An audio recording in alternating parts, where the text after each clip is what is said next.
आपके लिए लाया हूँ FMS का 1.6 किलोवाट वाला इन्वर्टर जिसमें एक बैटरी लगती है। इस इन्वर्टर के साथ आप जो है 1 टन वाला इन्वर्टर AC भी चला सकते हैं और उसके अलावा पूरे घर का एक नॉर्मल लोड ये आराम से चला लेता है। इसमें BMS सपोर्ट है, कूलिंग आराम से होती रहती है।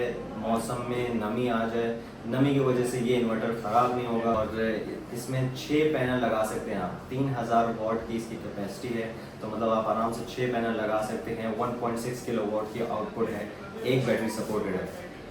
हमारा एड्रेस है shop number 31 to shop number 50, Al Nazeeri electronic market, Saddar, Karachi.